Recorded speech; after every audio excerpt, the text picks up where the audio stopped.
I hear you like to play chess. I do. Which one? Oh.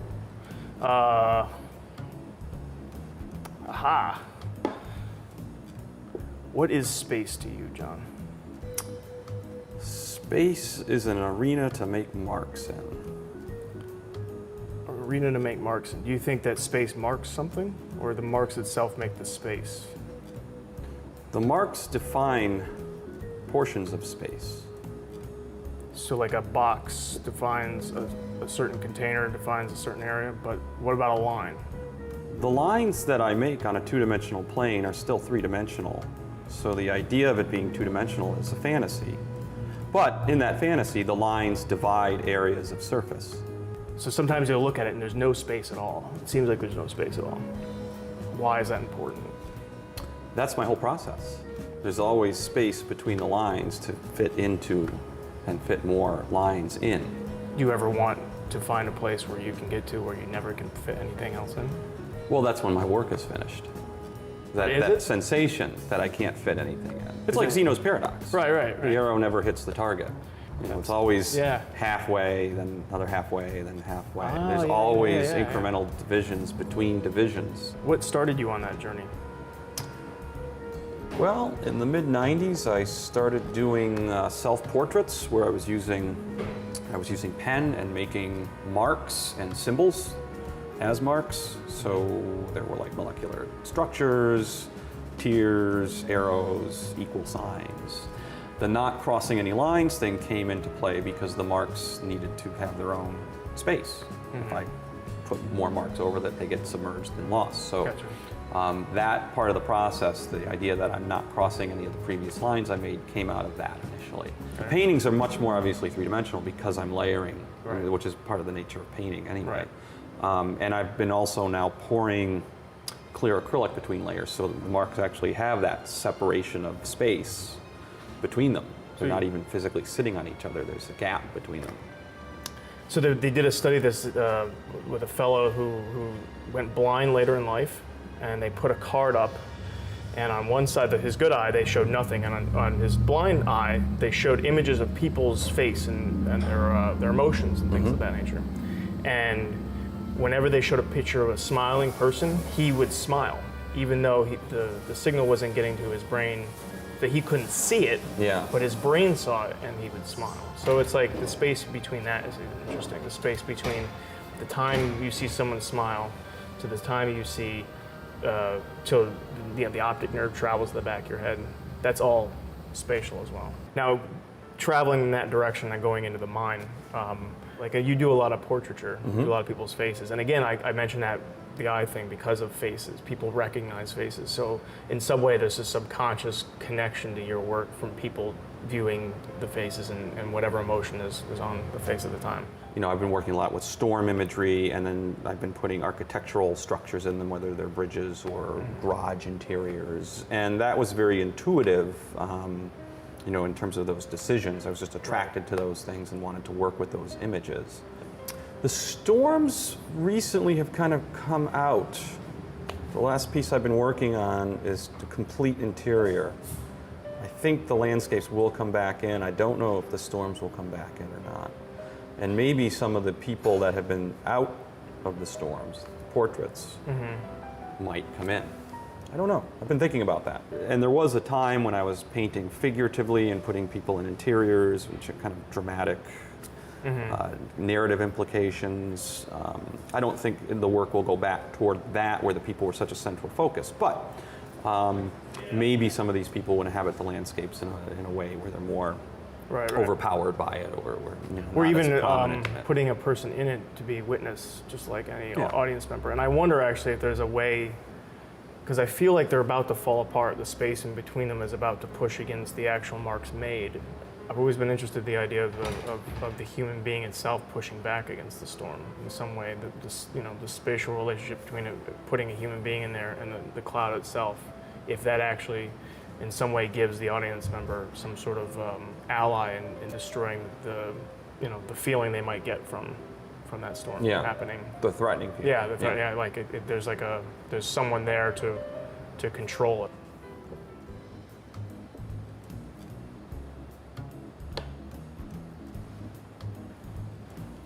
Now it's checkmate. Now it's checkmate. Nice game. Yeah. You killed me. I wasn't. I was scared came there for when you. I put my bishop right in front of your pawn. I was a little concerned. It's a good game. I think it was a pretty even match. Yeah.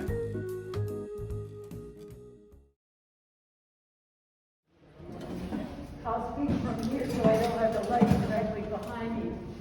Phil and I have known each other literally for a half a century. He spent a career as a photojournalist, but he has many amusing stories to tell you about how he actually kind of lied his way into the profession. If he cares to share that. But anyway, every time he does an installation, he just gets an idea about the works from this vast collection of photographs that he wants to share. So he's going to talk to you a little bit about how he curated the particular images that he did for this show. And I think as you look at them, you can begin to pick out a thematic adventure in photographic humor. Phil Grout.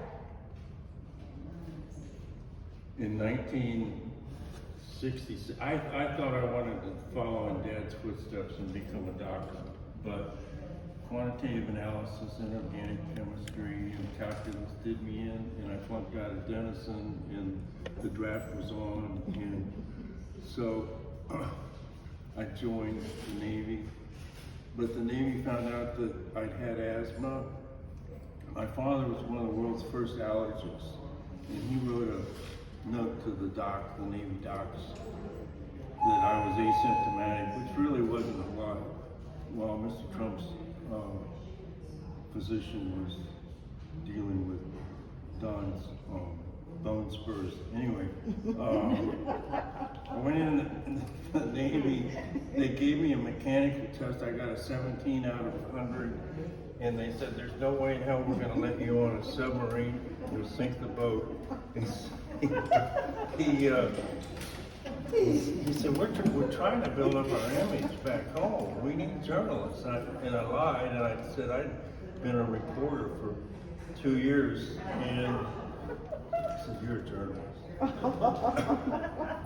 don't have a picture. I should have brought it. I've got a picture of my. 2 months later, I was on the Gulf of Tonkin interviewing the Secretary of the Navy. That was my first news assignment. Later that year, I was sitting on the pavement in Sasebo, Japan, looking at these 3 old smokes having their smokes, and I said, this is where I want to be the rest of my life, behind the camera. And it's been a wild journey. Linda's taking me to task to come up with how this evolved. I don't know how it evolved. When I get ready for a show, I see relationships between images, and these police images just started surfacing. And I said, what the heck? I'll put these cops up. I mean, cops are getting a bad rap. Some of it, a lot of it, rightfully so. But I've run into so many nice cops. Like this was at the Bel Air 4th of July parade, deluge of rain, and he comes in and says, you boys okay? And I just happened to be across the street and snagged it. I can't remember what they were laughing about, but it was a great moment. It was one of those Cartier-Bresson decisive moments. And this young man got jilted by his girlfriend and holed up in his mother's house, firing at us for a good 12 hours. They sent in a SWAT team and they pulled him out. This fire call, or police call came in, I heard it on my monitor, and I beat the cops to the laundromat and palmed my camera and waited. And there's a little bit of fake news involved with this. This little boy's mother pleaded with me to get rid of his face. And I did. I took a magic marker and covered it. Anyway, and this was at an elementary school open house, and the sergeant was doing a radar test on this speedster.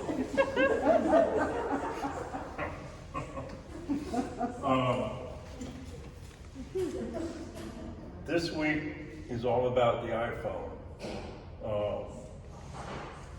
My class, the iPhone really kind of saved my tail.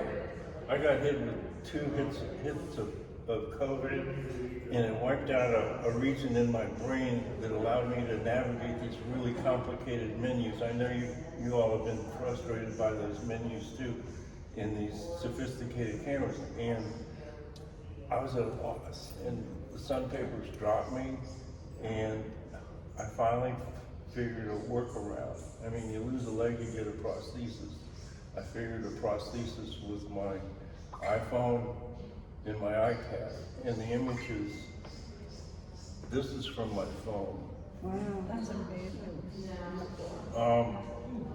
Topaz Labs has a piece of software called Gigapixel. And this, I ran it through Gigapixel, and that allowed me to get this horrendous enlargement.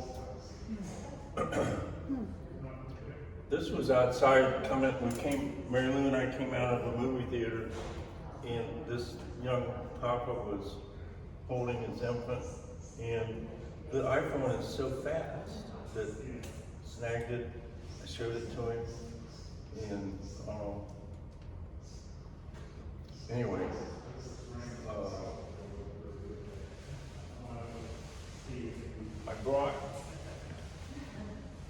I've worked all over the world. This is one of my favorites. I found her in a little hut. She's of the Rama people, a tribe on the east coast of Nicaragua. I found her on a little island in a hut with a gaggle of kids, and I call her Earth Mother.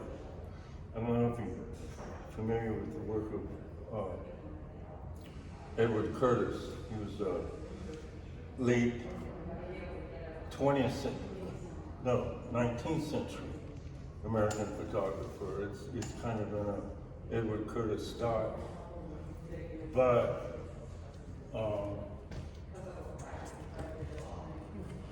where I'm really headed. So how do you persuade someone to let you take a picture like that? Some of it's luck, some of it's just demeanor.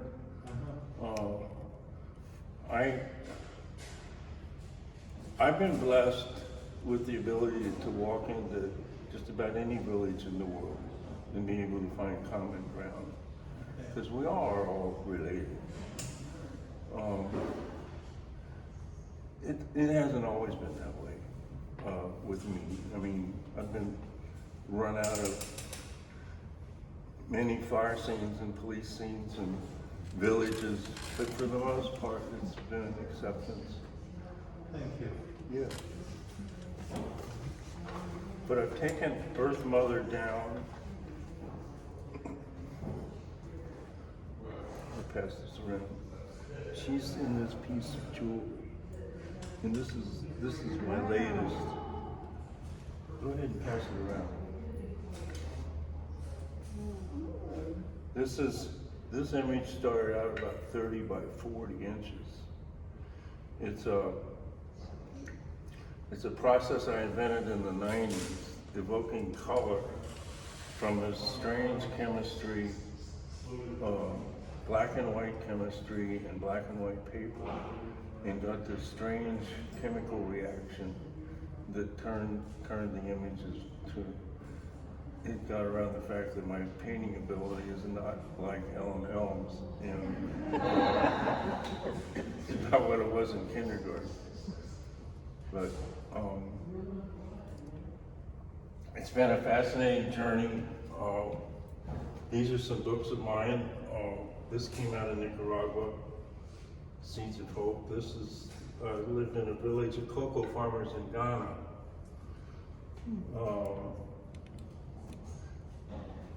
I have a particular fondness with wood thrushes. And that's a special. Any questions? Any other questions? Thank you, Bill. Sure.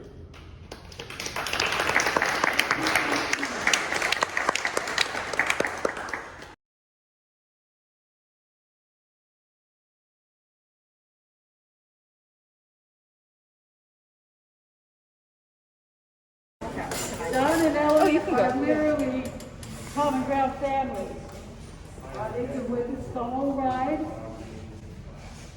Ellen and I had the great good fortune to take watercolor from Pastel Watercolor, who was the art department chair here for about 40 years. His story could fill a book. He's from the Ukraine.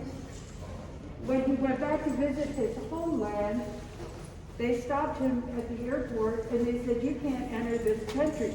He says, "Where do you think I get this accent from? I'm Ukrainian." He whipped out his other passport. They had just declared their independence and a lot of stuff was going on, kind of like today.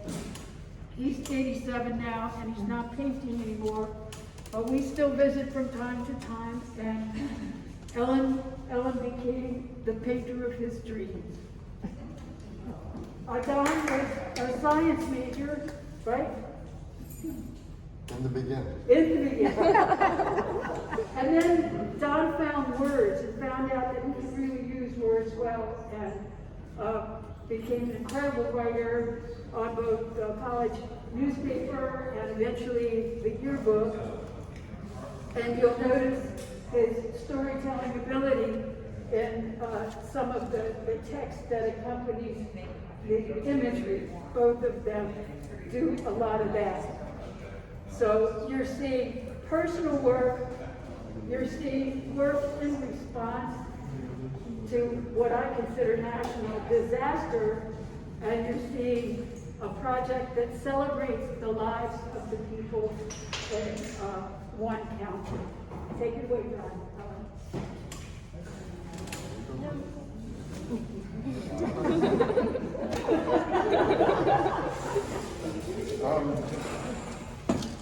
Well, first of all, I want to acknowledge Phil. I think he's a wonderful photographer, and if any of you have taken his class, it's a wonderful class, and if you haven't taken it some other year, please do, because Phil is a wonderful person to be around, and he'll teach you so much about photography. Usually I have on exhibit here what I consider wonders. When I look through a camera lens, I'm looking for events or things that happen briefly, or just things that people would walk by and not notice particularly, but they're there and they're all around us. Every day they're all around us. And if we just take the time, the camera helps me take that time to look for things that are just astounding. And so that's what these lower images are. This is actually a rhododendron bloom right outside our front door. After a rain, that same rhododendron in the wintertime, during an ice storm, had the ice covering the leaves, but it was right at the freezing temperature and the ice slid off of the leaf there. So that's an actual, it was only something that lasted for 5 or 10 minutes and then it was all melted. But it was just an amazing thing, the two in combination. This is just a rock formation in John Petit State Park, and it's known for other kinds of rock formations, but this one caught my eye with all of that color, just natural in the rock. And it was kind of down low, most people wouldn't have noticed it, but it was like, wow, look at that. This was actually in Chicago, in the aquarium there. These little fellows were floating around and came right up to the glass, and I thought, wow, that'd be a wonderful shot. And I think it's stunning myself.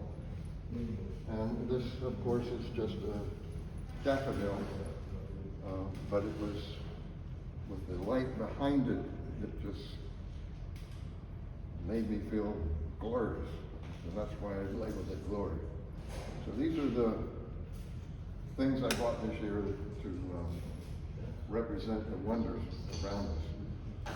But in the spring, with all of the terrible events that have happened here in recent weeks that have knocked us all down, just every couple of days another mass shooting, this war that should never have happened. When you hear every day how many 50, 60 people killed, people in shopping centers and what have you. So the violence that's going on here is going on over there in Ukraine, only on a more sinister level. And it just bothered me so much that I decided, well, I teach a Photoshop course and how to make collages of things, so I decided, well, I'll make some collages about some places that we've been. And we have been to some of the places across the country at different times. And I took a few photos of these different places and then decided to put them together. This is, of course, from the World Trade Center, where we had international terrorism. And this is an acre of land here where one of the towers stood. There's the second one over here where the other tower stood. These are the largest waterfalls, man-made waterfalls in the country that were there to kind of soothe people when they come to that space. And then in the middle of it is a secondary area where the water flows down into, and it's the void. It's the black void. And the piece is actually called Reflecting Absence. And this is representing the absence that we all felt and still can feel today. And nearby this monument, there used to be a hub where all the trains came to this particular area where the Trade Center was. And of course that was destroyed, but they built this sculptural building. It's called the Oculus. And the designer of that building, what he was after, was trying to represent a dove of peace flying up out of a child's hand. But to me, it's more like the phoenix rising from the ashes of New York. And across the top are some of the names that are all around these two rectangular spaces where victims are listed. So, could we just let in some people here that Sure. they can't see what you're doing? If you all mind.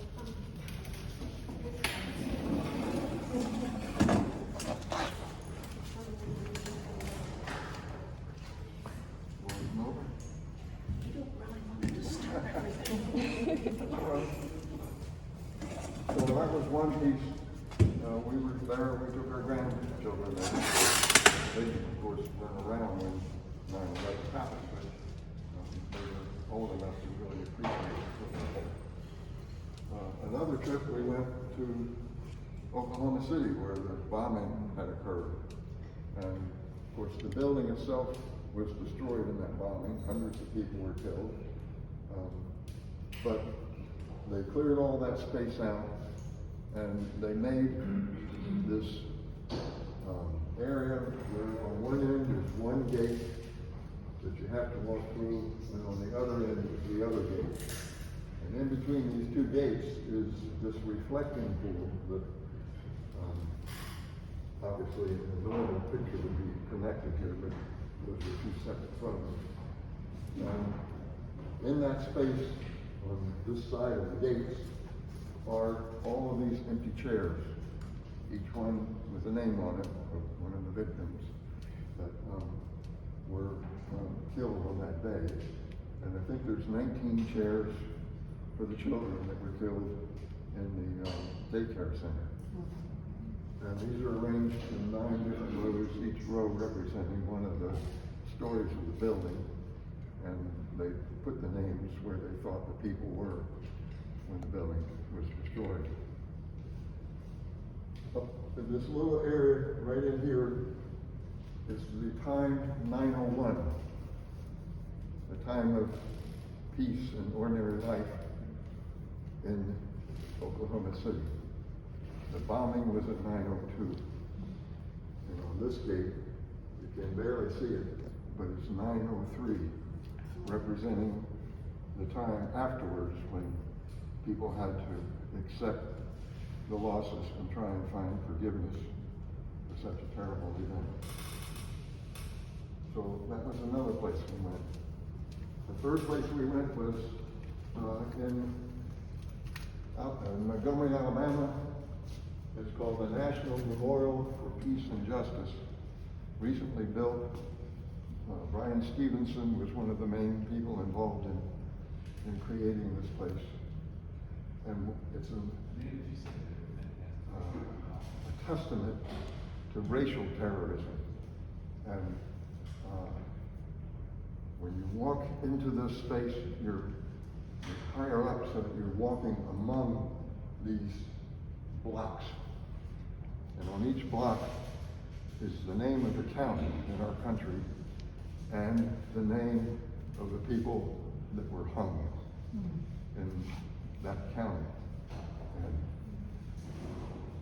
as you walk through the place, you start going down this ramp. And before long, you're down below, looking up at all of these blocks as though they were dead bodies hanging up above. It's a remarkable, intensely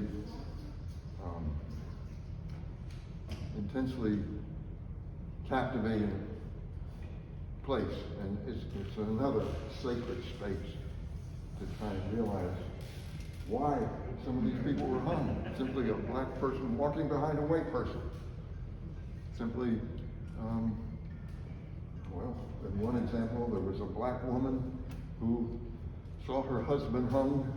She started protesting, and the mob grabbed her, hung her upside down, and cut her belly open, and let her unborn child fall to the ground. And all these things are there. That's okay. And it's a real All right, well, I'll see you next week. incredible place. And all these blocks are duplicated with the names on them and so on. And they're laying out on the ground outside of this monument as though they were coffins for these individuals. And yes, Where did you say that was? in Montgomery, Alabama. Okay. And the idea behind those secondary blocks is that if a community is willing to accept what was done in their community and bring it out into the open instead of hiding it, and have historical markers or what have you put up to recognize the people that were treated in this fashion, that they will send those secondary blocks to that community to have as a monument there. Was that on the Civil Rights Tour, though? It was on the last time Pam and Charlie went, yes. I mean, it's relatively new, and it's extremely powerful.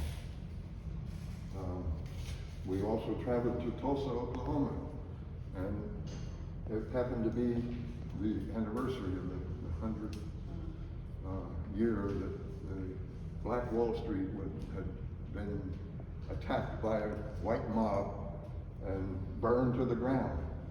And the center of that was on Greenwood and Archer Street. This is that intersection from a photo of that time.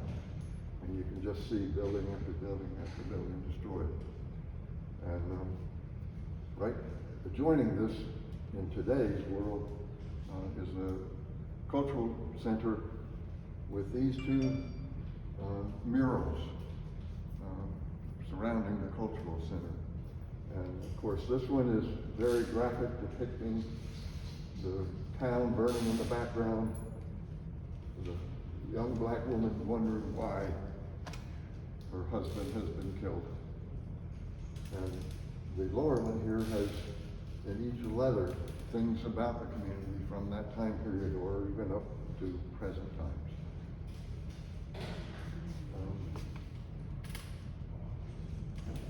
And then this one, to me, represents genocidal terrorism. We all have heard of the Trail of Tears.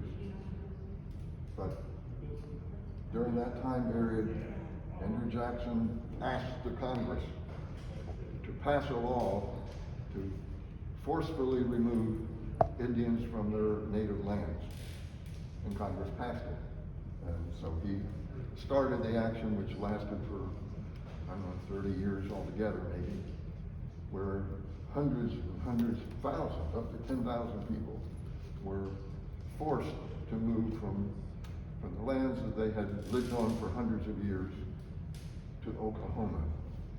And in that center in Oklahoma that we went to, this particular wood carving was just a stunning representation of that event. And the writing here is his own words describing it.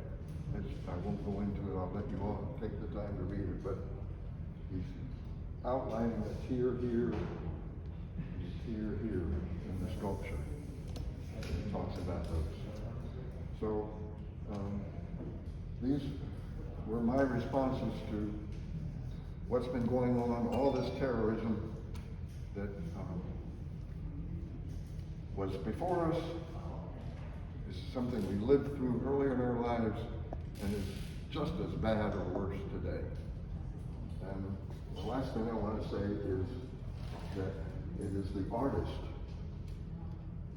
the painter, sculptor, the architect, the designers with these notions of how to represent things that have been able to bring to us, and hopefully to you, because probably none of you have been to a lot of these places. And the photographer. Pardon? And the photographer. Well, yes. While you're looking at all this artwork, it's important to remember what they do for all of us. Thanks, John. Thank you.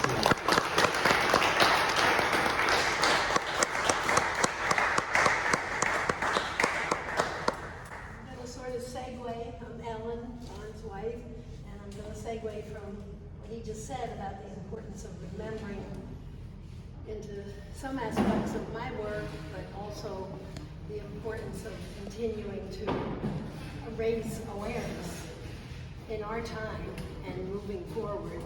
And so some of these watercolors along the top, two of them are responses through my art to actual events or what we've come to live with in our time in the last few years.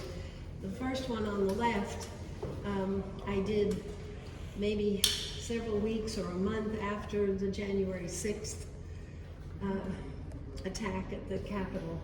And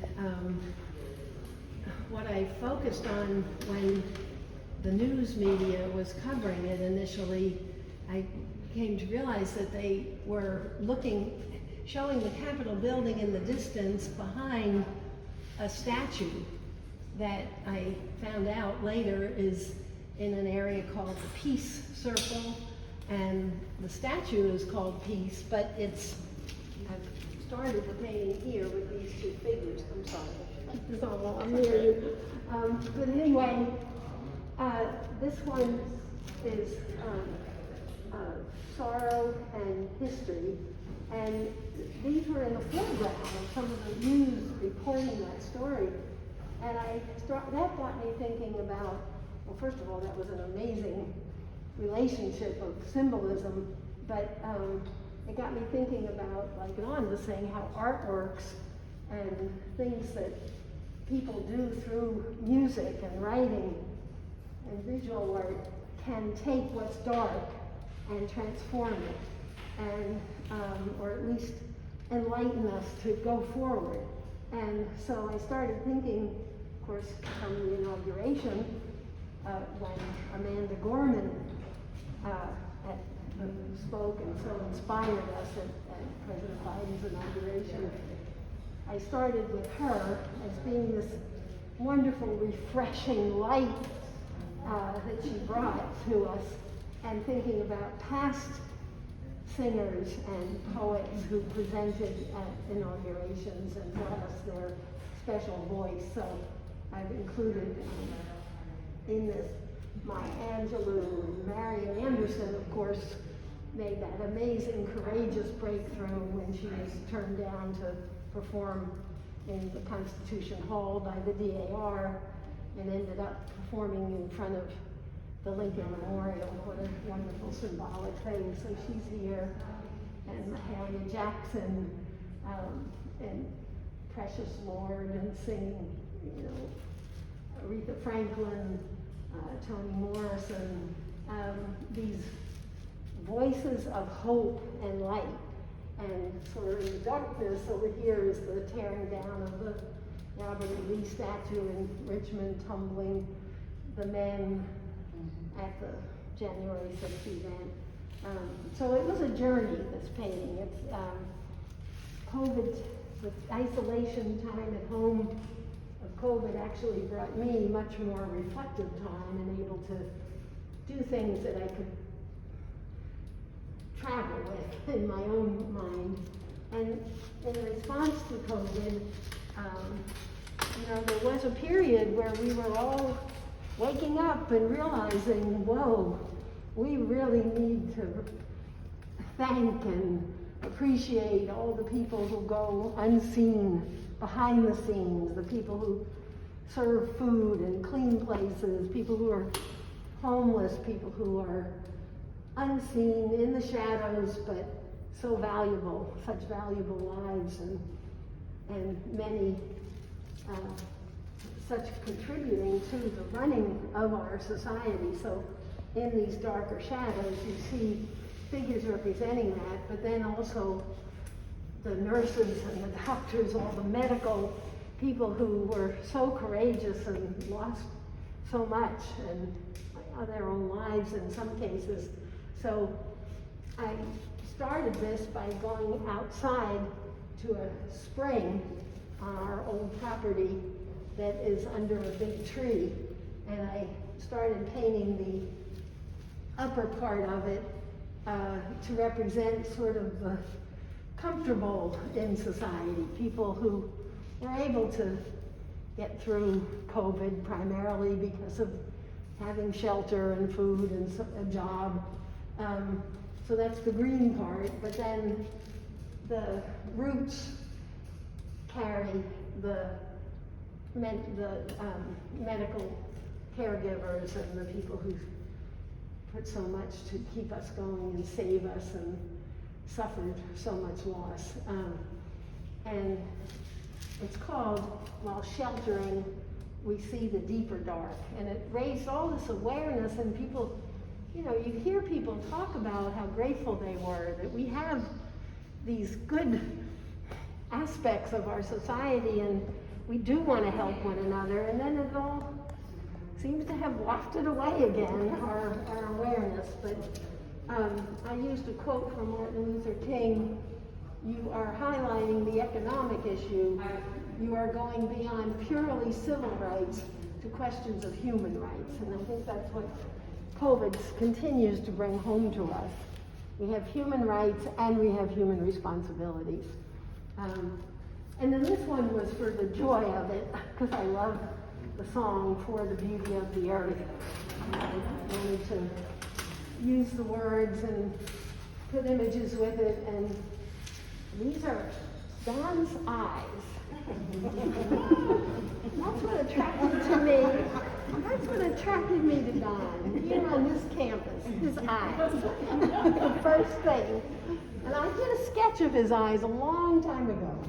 I still had it in my sketchbook, and that's the first thing I put in this painting. So anyway, and I do have prints of these in the store that are for sale. And this, well, I'll end with that one, but I'll go more quickly because we're running out of time, aren't we, Linda? 15 minutes. What, 1 minute? 15. 15? Oh. Well, I don't want to bore you either, but I'll continue. This one I did years ago, and it's about sort of the journey of women in America trying to win control of our bodies and recent terrible backward motion, but I had to put it in because of the recent Supreme Court decision, and it's got a lot of, it kind of follows through some historic phases of women's fights for freedom and their rights, and it's got a story in it, and I've had it, and I felt this is the time I got to put this out here. And before I talk about these, this is an older painting too, but I did a series of work connected to Shakespearean lines and related images, and this is from Romeo and Juliet, and the reason I'm including it here is because of our time of divisiveness and hopefully finding ways to not be so divided.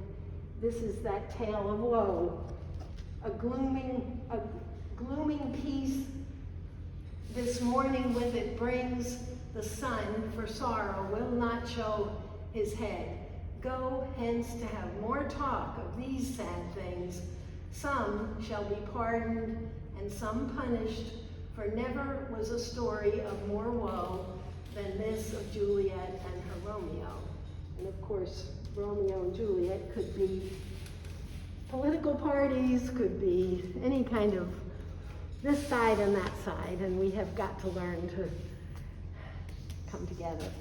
And so a project I did recently, I'm a mural painter, and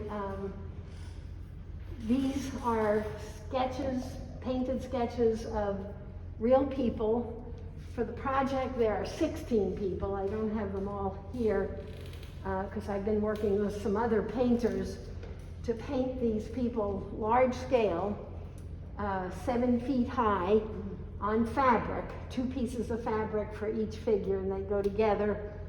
They will be permanently installed on a brick wall in Tazewell County, Virginia, near where we live. And this came about as a project. These are all African American people who were born in Tazewell County, starting with some born into enslavement and going on up to some people into the 21st century. And this came about because in the fall of these years with COVID have gotten all muddled up. 2020. There was a referendum during the election in November in the county whether or not to move the Confederate statue from in front of the courthouse. And it was overwhelmingly voted to keep it where it was. We live in a very historic, conservative, entrenched place. You know, generations of people have lived there, black and white, and other races. But in any case, that got me thinking, because so much then was talk of cancel culture and arguments, you know, what do we need to remove, what do we need to keep, what do we need to replace? And I started thinking about, you know, how about inclusive culture? How about celebrating people whose histories haven't been celebrated in our county, and some of them little known stories of their lives. So to make a long story short, I went through the Board of Supervisors, I presented a proposal for this kind of project. It ended up, they did approve, and we decided to, each supervisor appointed 2 people from their district. So we had like 9 or 10 people coming together last July, and our mission was to research, to bring stories, family genealogy to the table, and select, it ended up being 16 people who the criteria was they were born in Tazewell County and that they did something that made an impact on other people. It didn't have to be in Tazewell County. Many of them moved away and did things elsewhere, and that they had died. We wanted to remember people from the past. And this, I hate to call it a committee, because committees usually don't work well. But this was a gathering. This was a group that really did wonderful work in bringing stories and past history that brought to light lives that were some little known. Like these people, these are sisters. This is a father and son. They were very well known because their families, the Hollies and the Dickersons, they lived in our county for generations. So everybody knew the Dickersons, and these were people, these women were educators, well loved, respected. These were writers, and the father was a preacher. He had 16 children, and 8 of them by his first wife, who died, 8 more by the second wife, and there's a picture of him with 8 of his sons around him, and they're all there with such dignity. And anyway, so they were well known, but there's others, like Thea Cousins Fleming was a suffragist who was born in Tazewell County. She did move away. She went to Cleveland, married, and her husband was in politics, and they went to Cleveland, but she was a really active suffragist and became the promoter for 3 presidential candidates, including Harding and Coolidge. And, you know, Tazewell County is consisting of very small towns in the mountains, farmland, very rural, and like this fellow, Herman Branson, was born in Pocahontas in Tazewell County, Pocahontas, Virginia. He studied physics, became the head of the physics department at Howard University, and worked with Linus Pauling, thank you. And Linus Pauling received a Nobel Prize for his work about the alpha helix. He was his main researcher. He didn't get any credit, but anyway, a pharmacist whose pharmacy was in Lexington, Kentucky, and was bombed during the 60s. The first black police officer in Tazewell County, who he and his wife had children in their yard all day, every day, like they were friends of the neighborhood. A fellow who was known because he was one of the first black teachers in the area and was a preacher, but he housed unknowingly Jesse James, who went on from his house. He came asking for shelter for a few days and moved on, and they found in the paper the next week that he had robbed a bank in Huntington after leaving Samuel Harrison's house. Of course, gave a different name when he was there. Here's a midwife And she was also one of the first nurses, studied under a doctor. This guy was born enslaved. Some white lawyers, when he became a young man, taught him the law. He went on to become a lawyer, and he's known for having had a glass eye that he rubbed in front of the jury to get their sympathy. Would make them cry. You know, just these wonderful stories. And coal mining is now not a big thing in our area anymore, and for good reason, really, but there's a heritage of coal miners, a proud heritage in our area. Okay, yeah, because I just have to show you one more thing around the corner. Anyway, this is going to be put on next, hopefully August. We'll have, all the paintings will be finished.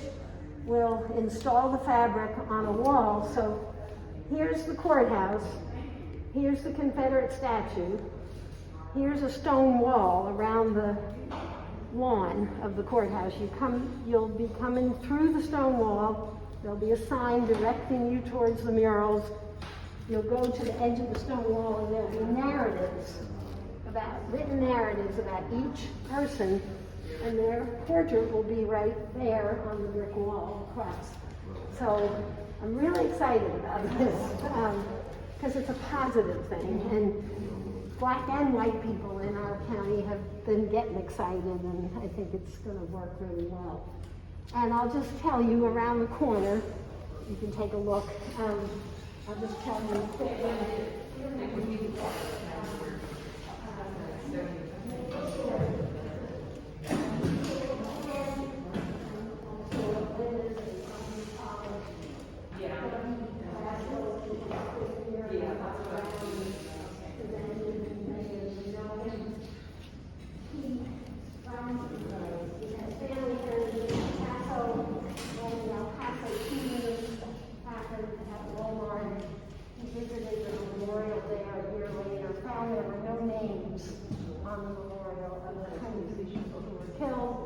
He wrote an essay, sent it, shared it with friends. I read it. I was moved to try to paint their portraits. And I felt like that was a way I could make it real to myself instead of numbers and unknown people. And so I did last October of 2020, and we ended up being able, through help, finding out family members of the people who died to send them paintings to of their loved one portraits, which we did. They got there Christmas Eve, most families.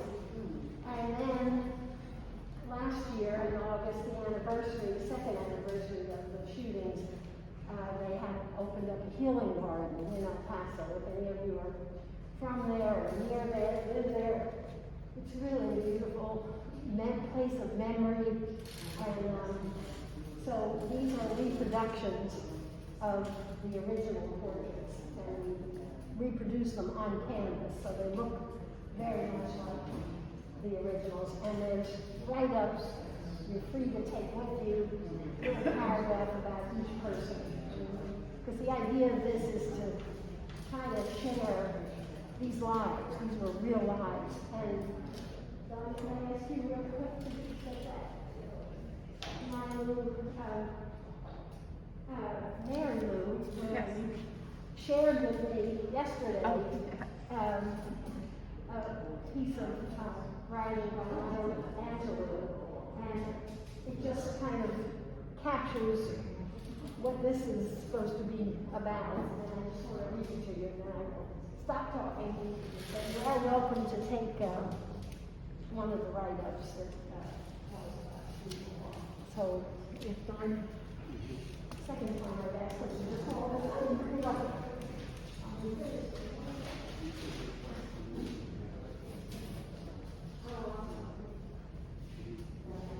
Ellen? I might have a phone for you. Oh, she has it on. Right.